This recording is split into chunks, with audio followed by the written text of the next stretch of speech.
of our nation. I'm Kathy Branzell, president of the National Day of Prayer Task Force for OneCry.com.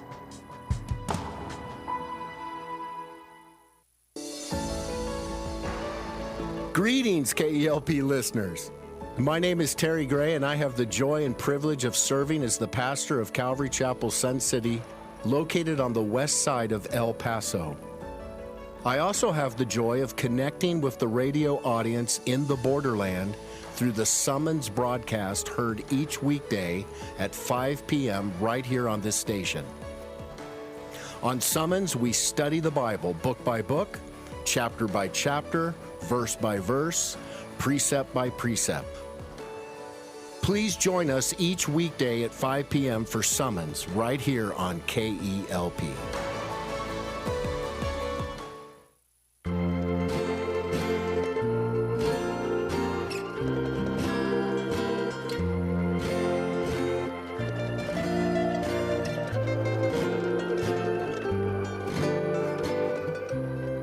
You are listening to KELP El Paso. Feed your mind, feed your soul at 1590 AM, 95.9 FM. Streaming worldwide at KELPradio.com. 915 Talk is a production of Desert Voice Media. You can visit desertvoice.media to learn more. 915 TALK. The world is looking at El Paso. What will we say to the world? From the KELP studio in El Paso, this is 915 Talk. And now your host, episode 287 of 915 Talk. Good afternoon, most excellent neighbors of the borderland. This is 915 Talk. I'm your host, Andy Frucka. Today we are yet again broadcasting from the heart of the world's largest borderplex. We're here at the KELP studio in El Paso, and today we have the incredibly distinct privilege of having Mac Daddy Del Norte on the board. Mac Daddy, how you doing this afternoon? Hey Andy, I'm doing pretty good. How about yourself? I'm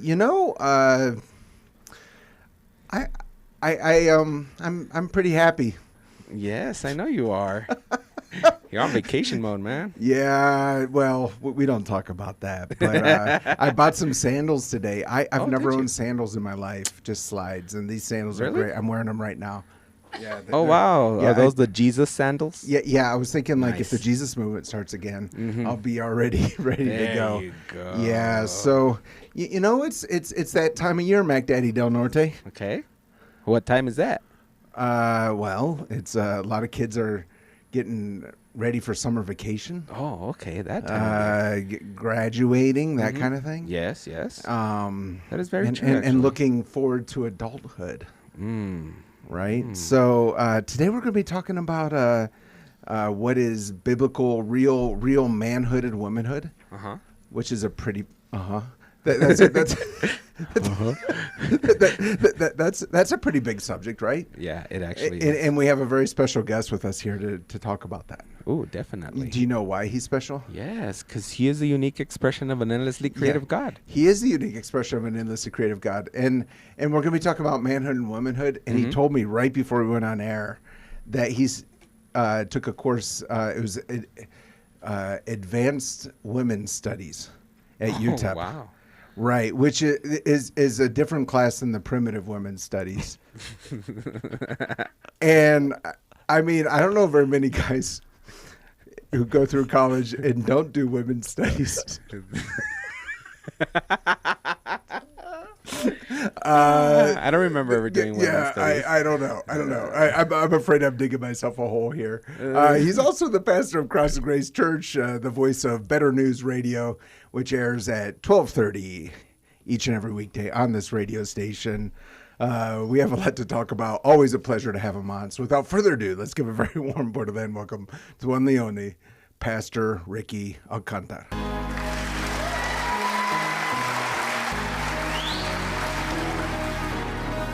There you go, Andy. It's great to be here, man. I mean, I was laughing during the intro because I need to hear about this. Advanced Women's Studies. Why did you choose that class? So I'm a proud graduate of the Harvard of the Borderland, the University of Texas at El Paso. Yes. Right. Yes. And I needed to take, as part of my liberal arts degree, I had to take a high-level philosophy class. And so because of the way my schedule was arranged, the only one that was available was advanced women's studies. Oh, okay. So this was not something you... Yeah, so I didn't wake up thinking I'm going to do this. And so I even asked like the registrar or somebody, like, is it a problem if I haven't taken basic or intermediate women's studies? And they're like, yeah, I'll be fine. You'll be fine.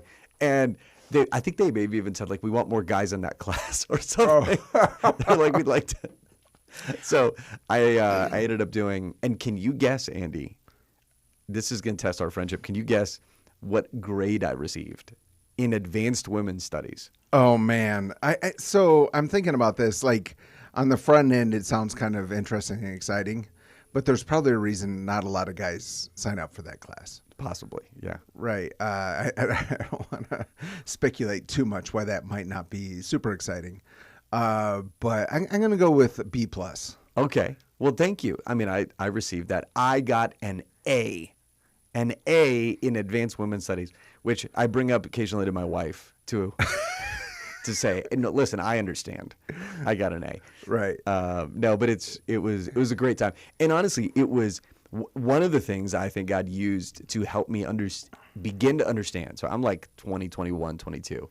Begin to understand the difference between the Bible's view of gender, of manhood and womanhood, right, against the sort of predominant Western cultural view, which is very French influenced, very Rousseau and Sartre and all these guys. So it was one of the first times it really forced me to think about, what do I believe, and what does the Bible actually say about men and women? So that it was a crazy experience, but it was worthwhile in that sense. Right. So, first, before I get to my next question, I need to say that someone wrote us through the KELP radio app. They're asking saying that it's episode 287. Is that a humble boast, or I think humble brag? Yeah.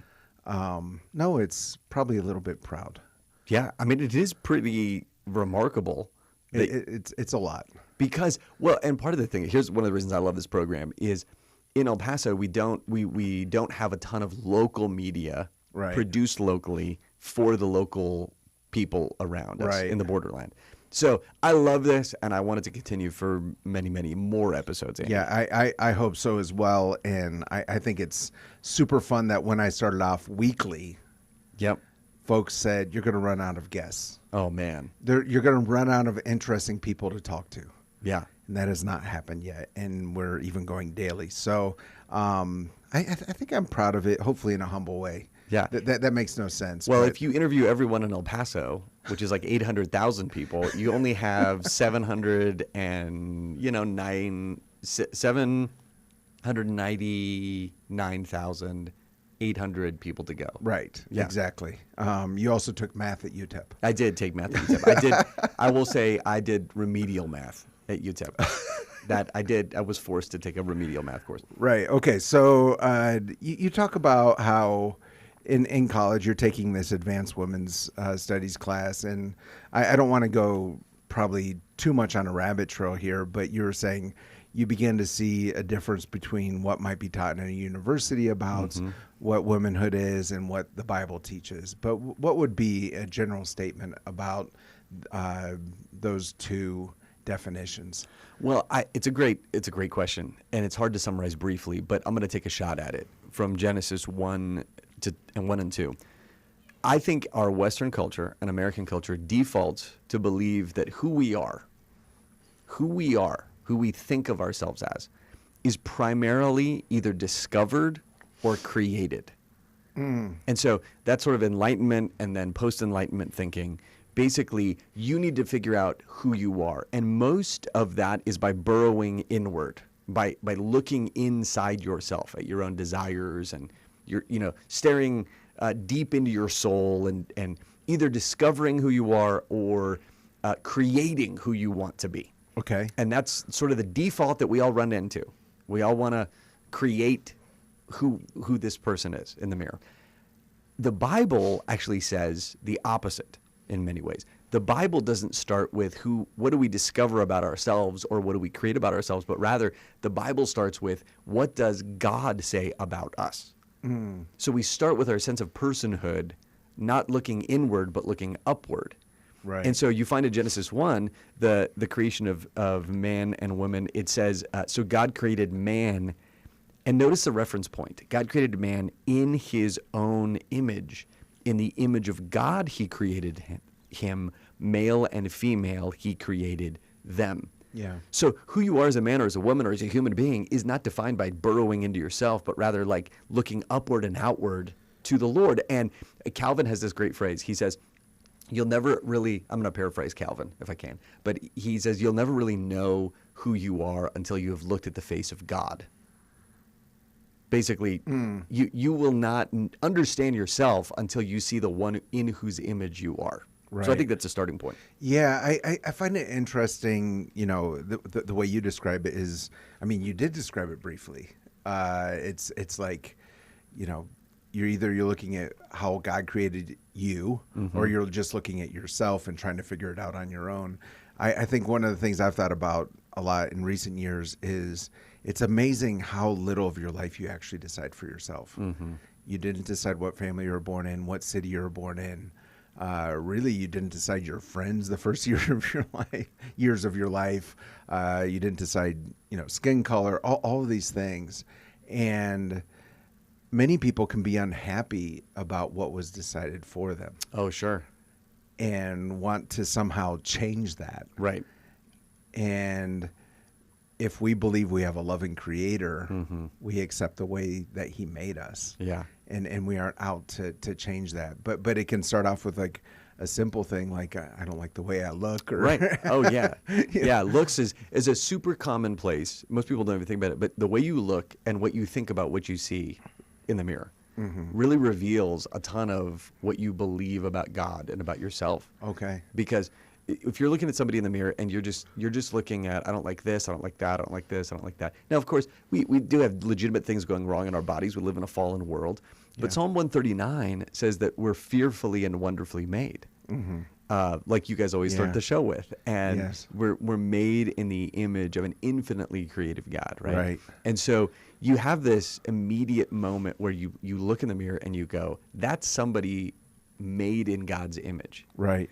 And it's interesting. I don't know if you've run across this, but a lot of the self-love language in our culture, where a lot of times our culture will go, well, the reason you're not happy with yourself is you just need to learn to love yourself. Like burrow inward and find reasons to love yourself. Yeah. And actually the Bible has a different solution. That's interesting, yeah. Right? The Bible says, no, actually stop looking at yourself so much and look up at the Lord, and then in his image you're made. Yeah. Meaning, and this is the good news, then it means, if that's true, it means your sense of being a man and your value of being a man or a woman is not dependent on anything external or even internal. Meaning, you might not be the strongest brother in your family of brothers. Right. You might not be the prettiest girl in your family of sisters. Right. You might not be the most popular. You might not be the most successful. You might not have the best grades. You might not, you have all these things we use to triangulate our value and our worth and our dignity. And the Bible sort of just brushes that aside and goes, no, Andy and Mac Daddy and everybody in the studio has value because they were made in the image of God. Right. That, I think, is really powerful. Yeah, amen to that. And I guess the other thing is, if you don't like the way you look, you can also consider a career in radio. We were joking that that Mac Daddy's new moniker for Andy was that Andy Frecka, the face of radio. I don't know. Yeah. Maybe we needed that to be the new name for 915 Talk. This is the face of radio. I love it. All right, so we're talking about manhood and womanhood. I pulled up, you have this Substack article you wrote just very recently, last month, and it starts off just with kind of this subtitle, Boys Are Born, but Men Are Made. Speak to that. Yeah. So here's one of the difficult moments that men in particular find themselves in this moment of world history and American history is it's hard to define what does it mean to really be a man. And when I say boys are born, what I mean is you can be born biologically male. Like I have 3 sons. Yes. And but you get a sense very quickly, they're born boys. And so the question I have as a dad a lot now is, well, how do I help them become men? And a lot of times our culture doesn't have markers. A lot of cultures before American culture would have specific markers. You have this at 13 and this at 15 and this at 16. Basically, it's like, I guess you get a driver's license and you can buy, things at 18 and you could drink at 21 or whatever it is. Those are the only real markers we have. So what I try to help people see is boys are born, but becoming a man requires effort and intention. And let's just be honest, Andy, there are some really mature, man-like 16-year-olds, in our city and in our schools. And then there are some 35, 40-year-olds that are still boys. Yeah, I mean, you can go to the local daycare, listen to the conversation, and walk across the street to the bar. Yep. And the conversation will sound similar. Yeah, or worse in some cases. Yeah, no, it's true. Yeah, so you're talking about it. You don't just become a man. There are certain things that have to happen. Mm-hmm. Well, and I think biblically, here's the question. Here's the thing we started with: is if God is the one that defines what it means to become a man, then the question is not what does it mean for me to be a man? What do I feel being a man is? It's actually going to the Bible and saying, what does God say about what it means to be a man? And so, actually going to the revealed word of God is a place that we actually get a guide for becoming a man. Okay. All right. So what does the Bible give us as some pointers? So I would say this, that you want to start with Genesis 1 and 2 with what does God say? Okay, he says, you're in my image, and he gives Adam some tasks, right? He tells them to work and keep, or to cultivate and defend the Garden of Eden.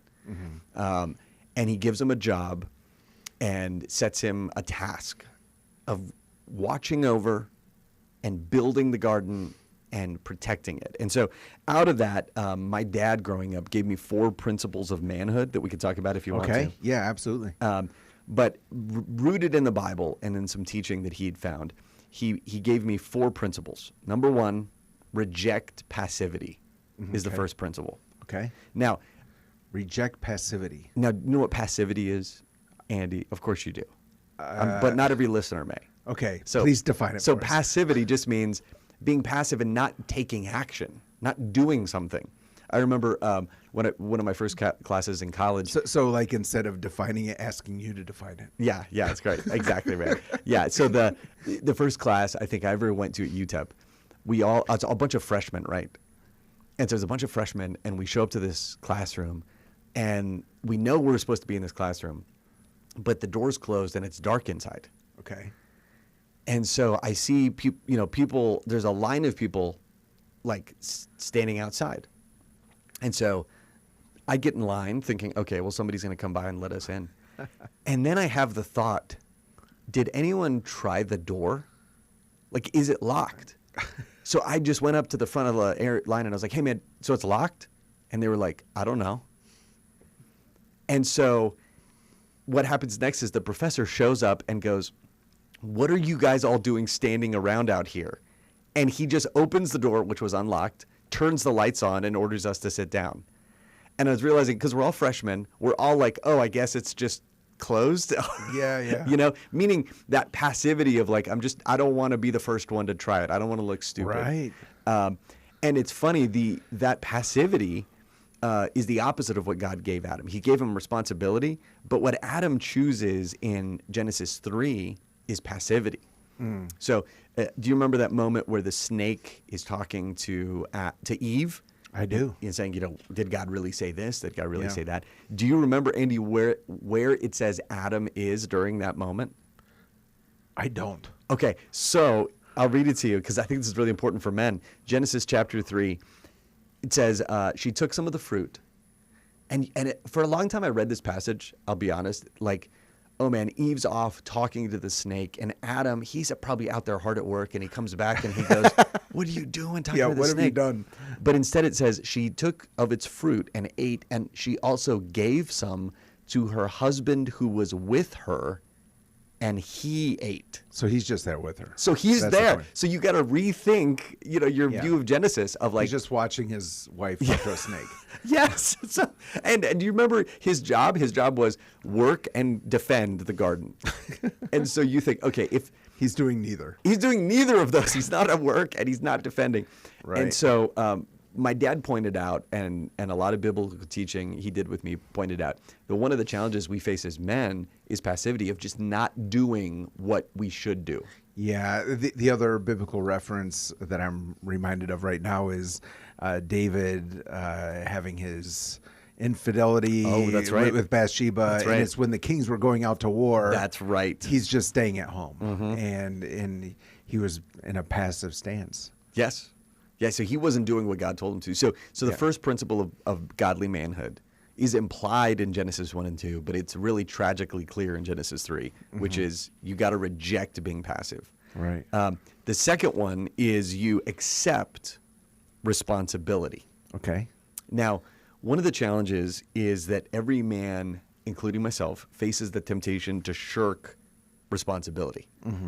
To go like, man, I don't want that responsibility. I mean, I remember years ago, there was a guy, one of my first jobs in college, there was a guy that the boss was saying, hey, I want to promote you.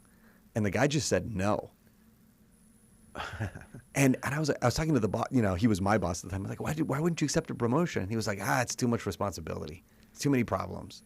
Yeah, I'm listening to this, and what I'm thinking about is I have some teenage sons, so I get to spend a lot of time with them, with their friends. Sure. And it feels like it's later and later on in life where young people will want to make a long-term decision. Oh, that's a good observation. Right. And so, even the average age of marriage is just going up. Right. That's a lot of responsibility. That's a lot of responsibility. That's a commitment. And there have been a lot of things in recent years that were really, cataclysmic that I do believe affects that, including COVID. Oh, sure. Kind of like, what's the point? Like, I just have to sit at home. And, Right.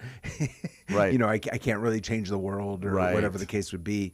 But still, I do want to mention that because everything you're talking about is something that eventually you have to do. Right. Like, I would think. That's right.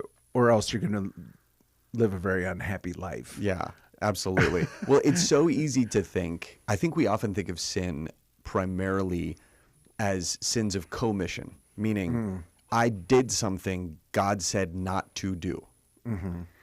But sin is also can be sin of omission, Right. meaning God says to do this and we don't do it. Right.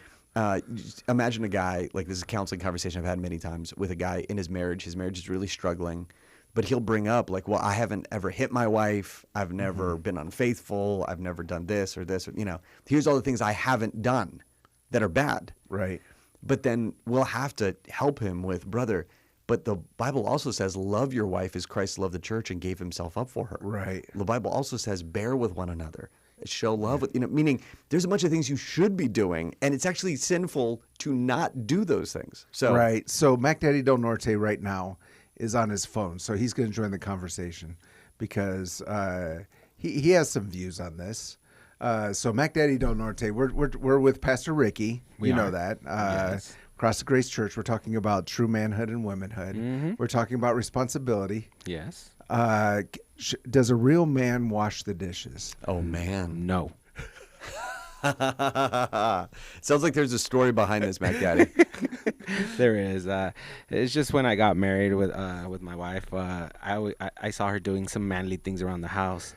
And I just told her out of, respect and me loving her so much, I told her, in this household, you will never be doing manly things around the house.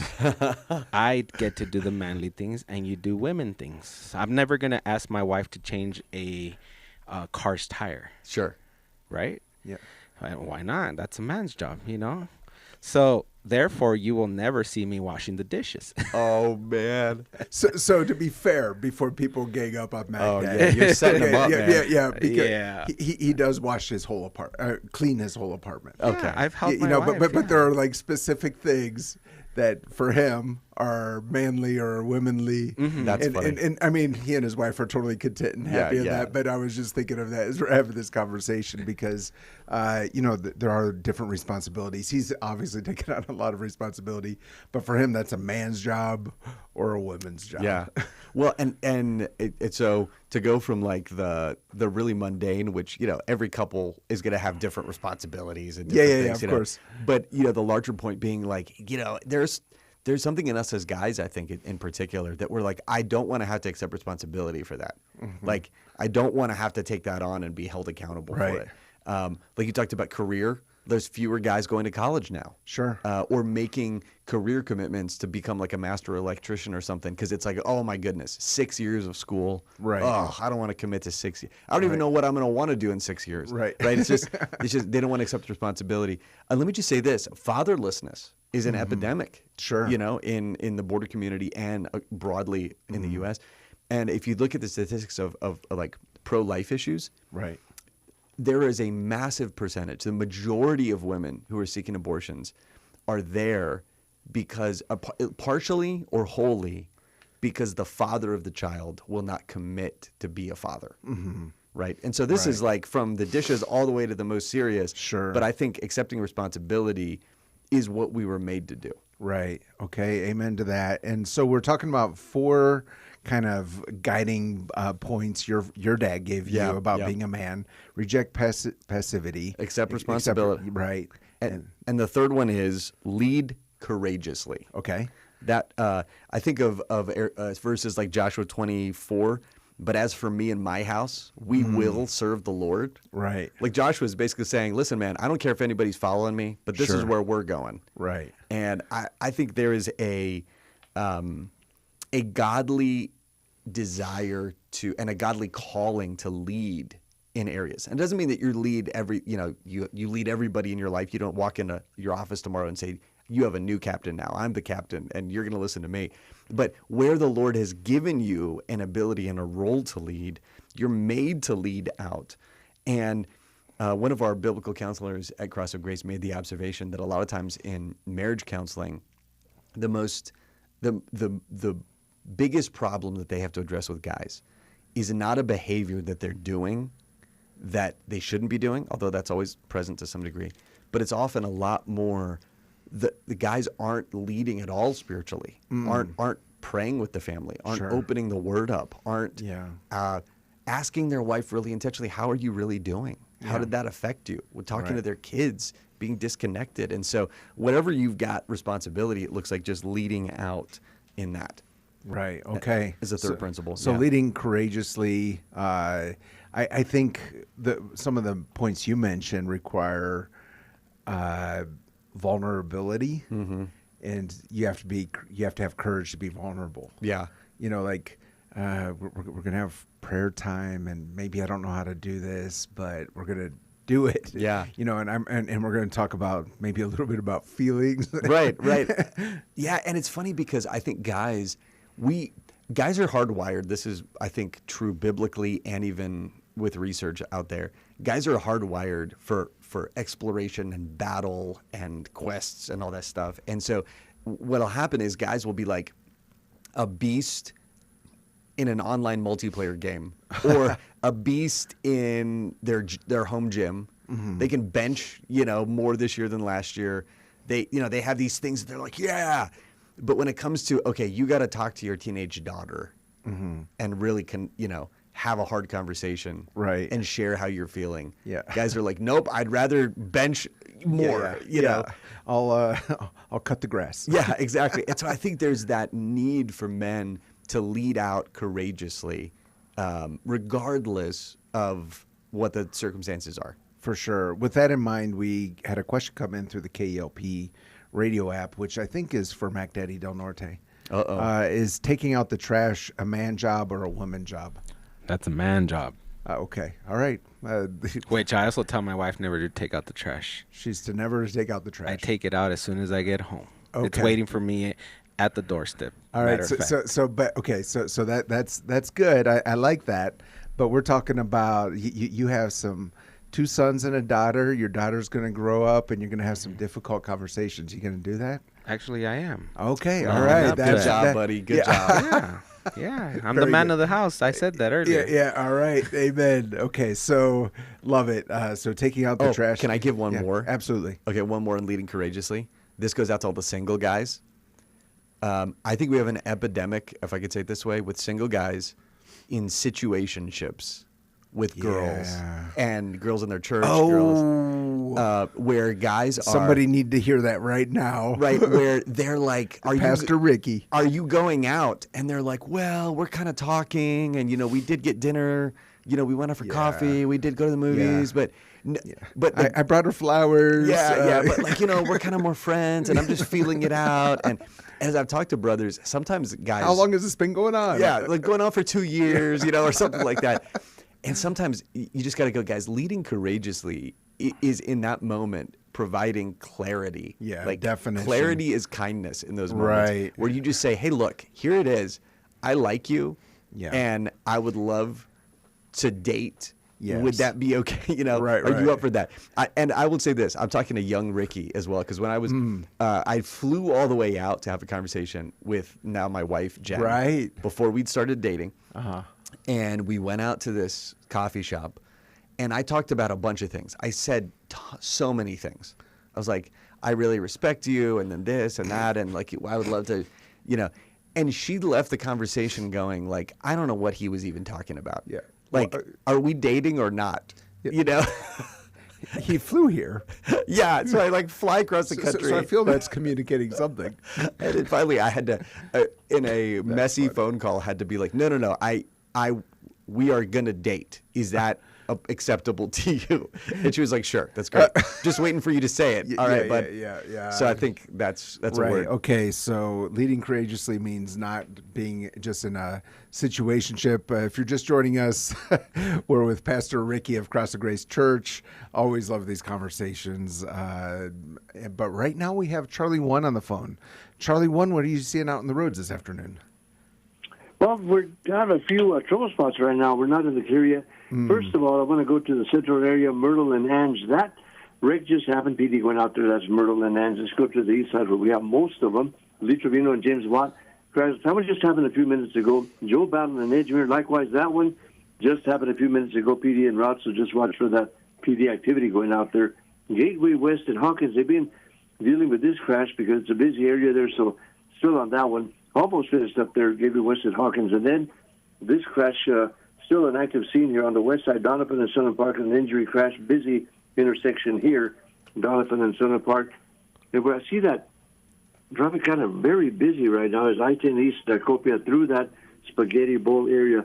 Another place where I see that traffic very busy is I-10, Viscount, Hawkins, that Gateway West, Viscount, Hawkins, that shopping area. Very sad. You're bumper to bumper right there on those Gateway West lanes right there at Hawkins. So caution there. And Andy, back to you. Charlie One, this afternoon we have with us in the studio Pastor Ricky Alcantar. He's with Cross of Grace Church. He's also the voice of Better News Radio on this radio station at 12:30 each and every weekday. And we're talking about what real manhood and womanhood is.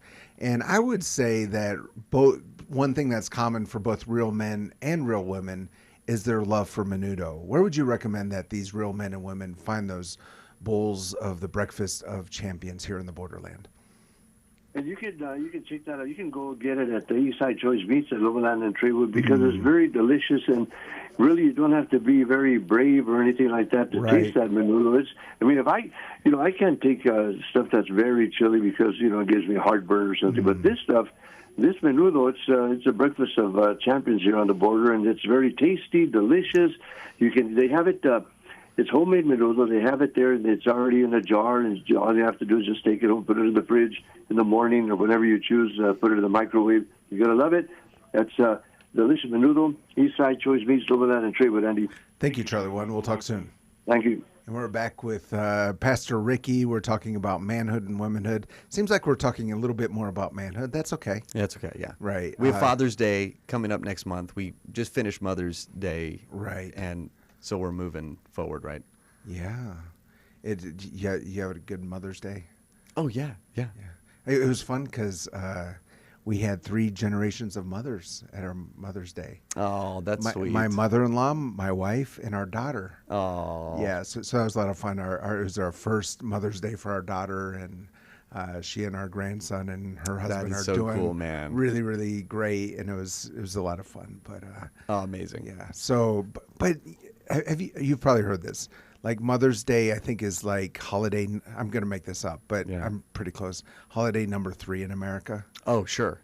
Yeah. And Father's Day is like after Arbor Day. Yeah, that's right. Yeah. Somewhere down at the bottom of the list. Why do you think that is? Are we not leading courageously enough? Are we not rejecting passivity? What's going on? So here's the one of the I thought actually a large amount about this weirdly, and I think one of the things, especially in El Paso, is we have a very high view of women and mothers, and sometimes that is a beautiful thing and a good thing, and sometimes I think we don't express that enough during the rest of the year, and so we try to make up for it on Mother's Day. You know, it's like, oh, tell your mom you love her. Like, oh, but so it's like you kind of feel the need to do that. Yeah. And then also it's a very relational holiday because that bond between a mother and children is really powerful, and it's different than a father and child bond. And so I think all those things lend themselves to that. I think the dad, day is, I think one of the challenges is there's a lot of fatherlessness. And so I've actually heard a lot more stories of brokenness around relationships to dads, right? That surface on those days, right? So that's where we need the Lord's help to kind of repair and restore. Right. Yeah. Don't celebrate Jesus just on Christmas and Easter, That's and right. don't celebrate your mom just on Mother's Day. That's right. Yeah. This would be a great week to buy your mom flowers too. Right. Yeah. Don't ignore her all year and then try to make up for it in a day. So love that. Let's get on to number 4 here. Okay, on our so list. we're 4 principles of manhood from Genesis 1 and 2. Reject passivity, the first one. Second one, accept responsibility. Right. Number 3, lead courageously. And number 4, expect the greater reward. Okay. And this is where we make clear that we're very distinctly Christian in the way we think about manhood. Okay. Because to be a man, imagine if you're doing these things, if you're rejecting passivity, if you're leading courageously, you're not always going to see the fruit of those things immediately, right? It's going to take often long obedience in the same direction, as author Kevin DeYoung has said, to be able to see fruit. We will reap in due season if we do not give up, the word says. So if you're sacrificing for your family, if you're doing hard things, you're waking up early, you're getting reading the Bible, you're with your wife, it's going to feel like, man, like this is tiring.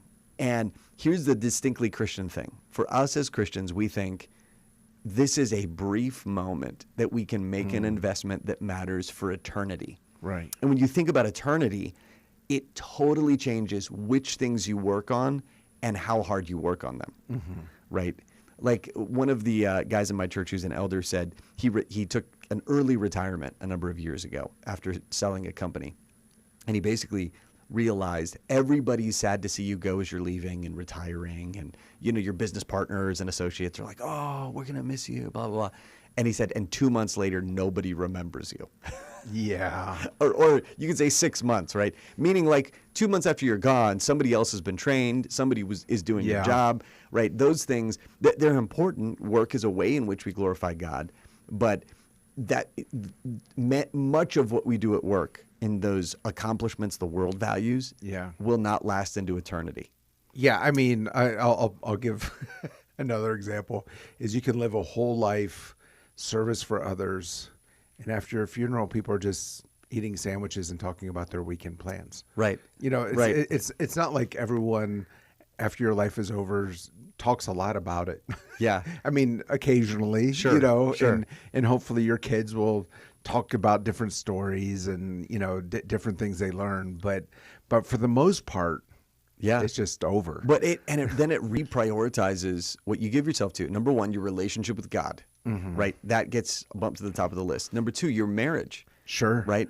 The probably the person that's going to be holding your hand in old age, and the person through whom your relationship is a picture of Christ in the church. Number three, your kids, right? They're going to outlive you if you have kids, and so you want to invest in them, Right. especially their relationship with God. The local church or the ministry Yes. of the gospel, the kingdom work, Yes. that's going to last into eternity. Right. And so these eternal priorities, the good news is this: we can expect a greater reward. Yeah. Jesus warns about laying up treasures where moth and rust destroy. Yeah. But the hope of that is when he says lay up treasures where moth and rust do not destroy, where thieves do not break in and steal. Meaning you can't, Randy Alcorn, the author, says, you can't take it with you, but you can send it on ahead. Talking about our Right, resources. exactly. Yeah. You can take, nobody's pulling a hearse to a graveyard. I mean, nobody's pulling a U-Haul rather to a graveyard. Right. You're going to leave it all behind. But there are some few things you can send into eternity. And so Right. being a man, like I know, I don't know what it is about guys, but we're always like often have that currently a grind culture. Like, here's my priorities. Here's my workout routine. Here's what I'm doing. Here's all the things. Here are the gains I'm making at work. Gains of the, And the reality is you want to be looking at eternal gains. You want to be looking at what matters forever. Amen. And so that's what it means to be a biblical man, I think. Okay, so let's list the four real quick. Okay, so reject passivity is number one. Number two, hold on. Let's see What? if I can remember, because Okay. I don't have the notes in front of me. Okay, good. So reject passivity. Yeah, basically that means don't just sit there. Right. Number two, Accept responsibility. that's right. Meaning when somebody at your office says, who wants to take responsibility to make sure this thing gets done? Who's going to take on this? You put your hand up. Yeah. Okay. Number three, I don't remember. lead courageously. Yeah, Yes. lead courageously. So think of Joshua. I think of that moment where he comes back and the spies are like, they're too big. And Joshua and Caleb are like, we got them. We can do this. Let's go. Sure. Right. So leading courageously. And And number four is work for the greater reward. Yeah. Expect the greater reward. Expect the greater reward. And if Okay. you rearrange all of them, they actually spell REAL. Right. That's what it means to be a real man. Love it. So we made cards last Father's Day for our church with that on. And I think it's been an encouragement to me. It's something I'm trying to pass on to my boys. Super cool. Okay, so if you're just joining us, we're with Pastor Ricky of Cross the Grace Church here in El Paso, talking about biblical manhood. And a little bit later on, we're going to be talking about some tips for graduates, because a lot of folks graduating. It's graduation season.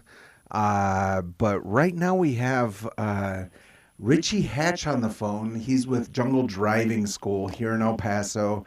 Richie, how you doing this afternoon? Excellent. How are you doing? Oh, I must confess that my vocabulary is painfully poverty-stricken. I'm unable to describe the wonder and joy I receive each and every afternoon as we learn to love our city, love our neighbor, and give God all the glory.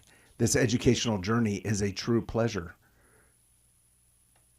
Well, that's excellent. I feel like you really did a good job there. So, Well, you and I were talking this morning about driving, about Jungle Driving Academy, and I said, hey, could you call in occasionally with a driving tip? Because we get Charlie One on the phone talking about all the problems on the road each and every weekday afternoon. But if you're not a part of the solution, then you're a part of the problem. So you said you'd be happy to do that. What would one driving tip be this afternoon? I think this afternoon's driving tip would need to be for the parents. When you're doing your observation hours with your teens, make sure that you keep your corrections to 2 or 3 words maximum, like center lane, indicator, things of that nature, because having a conversation with them while they're driving, they're using the same part of their brain trying to drive as they're trying to have a conversation with you. Okay. So, I love that. So now, sadly, it's too late for me. My kids already have their driver's licenses. I did not follow that piece of advice. I would give them long paragraphs. So what you do is say center lane. What would some other tips be? 2 or 3 words. Complete stop. Red light is an important one. check the intersection. Those kinds of things are probably the easiest way. And if you're doing paragraphs, and you could probably speak to that. How fun was it when you were observing your kids for that time? Well, my kids didn't particularly appreciate my exhaustive explanation of their mistakes. Some might have called it a diatribe. That's right. I love it. And one of the things I saw recently when I was looking at Jungle Driving Academy is you actually have a class for the parents. Yes, sir. So one thing we do really want to do is make sure that we're getting the parents involved early in the process. We want to give you updates on how your kid's doing while they're driving. So we bring them in the first night, explain to them our curriculum and how it is that we're going to, help their kids become confident, safe drivers. And we want to partner with parents to make that happen. Super cool. I love that. It would have been useful for me to have a class when I was teaching my kids because we just stressed each other out. But appreciate this, Richie. What a great tip for those parents who have kids who are just getting behind the wheel. Jungle Driving Academy, Jungle Driving School is out at the Shops of Solana. Great location on Sunland Park Drive. The former Sunland Park Mall. And the number for Jungle Driving School is 915-900-4943. And KELP Radio would like to thank Jungle Driving School for becoming our newest impact partner. So thank you, Richie. Thank you so much. It's our pleasure. Yep. We'll talk soon. Yes, sir. And we're back with Pastor Ricky. Your boys aren't old enough to drive yet. No, thankfully. I was very, very happy to say that. It was so funny. Like when I had to teach my kids how to drive, I went to the driving school and I was just like, take all my money. I do not want to be responsible for this. I was avoiding responsibility, the opposite of everything we've learned about so far today. But it's interesting because, kind of related to our earlier conversation, related to tips for graduates, and even this whole part of life in driving. Kids these days, Pastor Ricky, are getting their driver's licenses later and later. That's true. A lot of them don't want to drive. Right. They would rather be driven. Yes. Yeah. They want to be passenger princesses. That's but you can't do that forever. No. Eventually you got to drive yourself. So love that, but I don't love that, actually. I think we need to encourage our kids to do something that feels a little bit scary. That's right. Maybe dangerous. That's right. Get out there and let's live life to our fullest.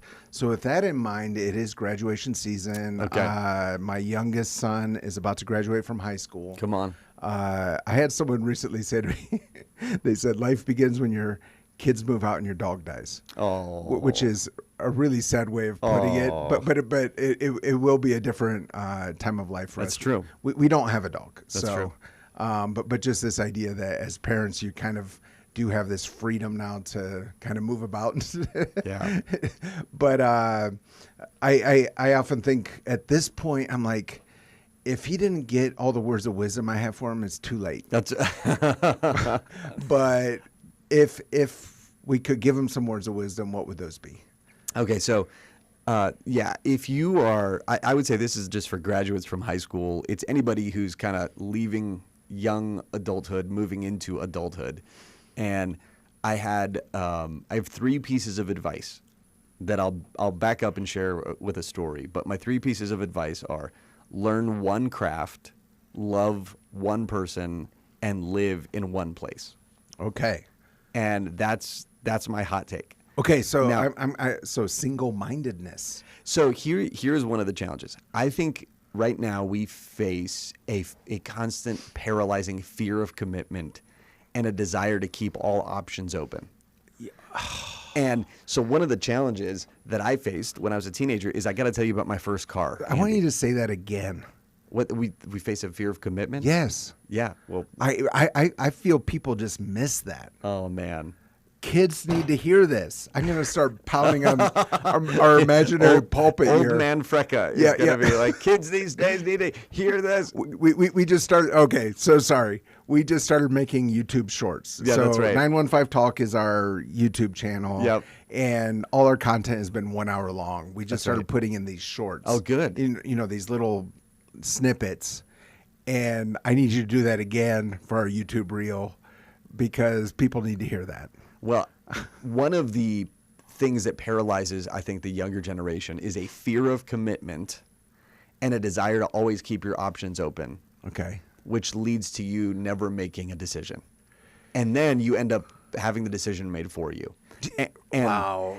And one of the challenges, one of the ways I discovered this was when I was a teenager, I inherited a vehicle, a 1973 Mustang. It was baby blue with white leather interior. Okay. And the challenge was, so my granddad had it, and he was like, why don't I give it to you? I'm the oldest grandson.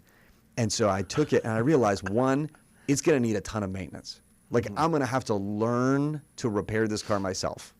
Number two, the gas prices are high, right? The gas prices are high, and it uses a lot of gas, so I'm going to have to get used to getting a job, and not just getting some job, like really making some money to pay for this. And I also was like, I don't know, like it's hard to get in the back seat. You know, I can't ride with my friends or whatever. So here's what I did, Andy. This is a tragic story.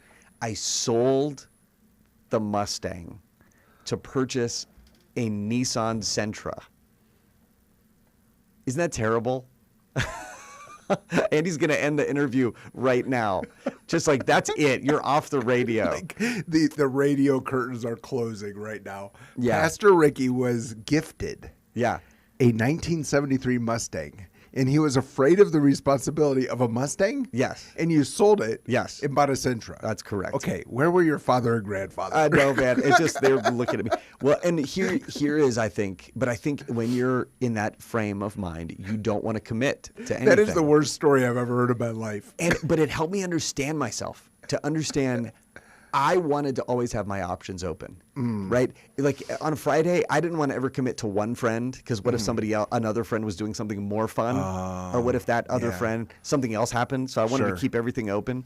Right. And so that's why I say my 3 pieces of advice for graduates or for people entering adulthood are learn one craft, love one person, and live in one place. Love it. Now, can I explain those? Yes, absolutely. Number one, learn one craft. You are not going to be good at anything when you start. And you're not going to get really good at anything until you really commit to learn the craft. There's Malcolm Gladwell's 10,000 hour rule that you don't become really good at anything until you do it for 10,000 hours. The problem is most people stop way before 10,000 hours. Right. And there's this verse I love in Ecclesiastes that says, there's nothing better for a person than that he should eat and drink and find enjoyment in his toil. This is from the hand of God. And so here's what's funny is what I'm not saying is learn, get a job. Like I'm not thinking about the end goal. I'm thinking about the craft itself. Find something that you love that you can fall in love with, whether it's writing or music or art or managing well or connecting or leading teams or practicing medicine. Find something, a craft that regardless of whatever the outcome is, you enjoy as a craft. Right. Like you enjoy it for its own sake. I think that's setting yourself up. I love that so much, and I think we've used this example before on this program, but it's worth stating again. Wayne Gretzky, probably the greatest of all time in hockey, was asked, how many hours a day did you practice when you were a kid? And he said, what do you mean? That's all I ever did. Meaning he found something he loved, and that's all he did. Yeah. And the other thing that's coming to my mind is I was just looking it up. Proverbs 22:29. Do you see a man skilled in his work? He will stand before kings. He will not stand before obscure men. And it requires that single-mindedness, that focus, that commitment to become really good at something. Well, and it may, the way you apply it may change. Right. And even potentially the craft may change, but you have to go into to that craft, whatever that one is that you're going to commit to, as if it's the only thing you're ever going to do. Right. And one of mine was the written word. I was like, I'm going to learn to communicate. That's the craft I love. My grandfather went to the office. He started a company here down on Zaragoza and he did not need to go to the warehouse in his 80s, but he went to work even in his 80s. Wow. Because he just loved it. Yeah. And that's like, man, that's what I want. Okay, so Right. love one craft, learn one craft. Second would be, my second piece of advice, love one person. Right. Stop keeping all of your options open forever. Stop vacillating, man. right? Stop. Whoever heard you preaching about situationships earlier, Right. needed to hear this too. Yeah, okay, guys, let me just say this. None of this, and girls, none of this 3 or 4 people you're talking to at once kind of thing. You know what I mean? Let's keep all of our options open. Yeah. Like, if you think they love Jesus, you know them, you see their character, not just their body, but their character, and you think, I can learn to love this person over the next 50 years, then go after it. Yeah, and you don't really know someone until you marry them anyway. Well, and that's the thing. See, Anna Karenina, there's this character Vronsky who says this quote I love. He says, "In getting to know thoroughly one's wife, if one loves her, one gets to know all women better than if one knew thousands of them." Meaning, to really know somebody who's a man or a woman, opposite gender, right? You've got to really commit and get to know them deeply, rather than just kind of knowing a million people. Sure. And so that's now, again, in God's providence, what if they pass away? What if something happens? But you've got to approach it as if Genesis 2 is what you're doing. Therefore, a man shall leave his father and mother and hold fast to his wife. Or Right. some translations are cling to their wife. Right. Right. That you're just like, I'm going to learn to love one person. Right, and I'm just going to chime in here and say one thing I think I've come to understand is Rachel and I have been married for 26 years this year, and she's a different person. That's right. Than she was when we were married. Yeah. We've both gone through so many, I'll call them iterations, and it's fun because you're loving the same person, but really it's a different person. You know, that you get to see them in a different way, and it's really fun and exciting. Yeah. So pick somebody by God's grace that loves Jesus and has Amen. character, and go for it. And my third last piece of advice is learn one craft, love one person, and the last one is live in one place. Now, one of the challenges is everybody, the reality is most people will move multiple times in the course of their lifetime. Yeah. But I love the mindset of Jeremiah, where Jeremiah finds himself talking, or the Lord is speaking to exiles, and Jeremiah finds himself speaking to those in exile. And he says, build houses and live in them, plant gardens and eat their produce. Take wives and have sons and daughters. Take wives for your sons. Multiply there and do not decrease, and seek the welfare of the city where I've sent you into exile, and pray to the Lord on its behalf, for in its welfare you will find your welfare. Yeah. And look, you don't plant gardens if you are not sure you're going to be there at the end of the harvest. Right. And so they knew that at some point God was going to call them home to the promised land. They didn't know when exactly that was going to be. And so he's basically saying, live there, live fully there, plant the garden, do the home renovation, put roots down. And I think what I see so often is people live on the surface of cities, right? They don't really know their neighbors. They don't really know the culture. They don't really know the history. They don't really know the place. And they either live on Netflix, or they live on their smartphone, or they live wishing they lived somewhere else. Yeah, well, I've seen here in El Paso, people have come maybe for work, military or whatever, and they're here just doing their time waiting for the next thing. Right. And we need to be fully invested where we are. That scripture you mentioned from Jeremiah was the one I was praying through, and the Lord began to speak to me about radio. And that's one way to be sure you're committed to one city for a long time, is to get into radio, because you can't just get out of it. Yeah. And let me just say this. I will throw out one last personal appeal. If you're moving into adulthood, right, consider El Paso as a mission field. Yes. We have a need here for people that are committed to this place and committing to love this place, not because it's necessarily the most green, verdant, beautiful place. It doesn't have a beach. It doesn't have a Cowboys stadium. But because there are people made here in the image of God, because God's creativity is on display, and it's a beautiful place to live, and it's a great field for mission. And so I would just encourage you, don't dismiss the place that God has sent you to originally. Right. Think about, where might the Lord call you? Yeah, amen. Love that. Pastor Ricky, as always, I feel like we could talk for another hour. It's been such a good conversation about biblical manhood, particularly, and then also that advice for graduates, which seems to focus around the idea of single-mindedness. Don't be afraid of commitment. Appreciate you coming in today, as always. And don't sell your 1973 Camaro. Oh, and buy a Nissan Sentra, my guy. As we always say, let's learn to love our city, love our neighbors, and give God all the glory. This has been 915 Talk. You have been listening to 915 Talk, a production of Desert Voice Media. To listen to this or any previous edition of 915 Talk, just visit desertvoice.media and click on the 915 Talk link.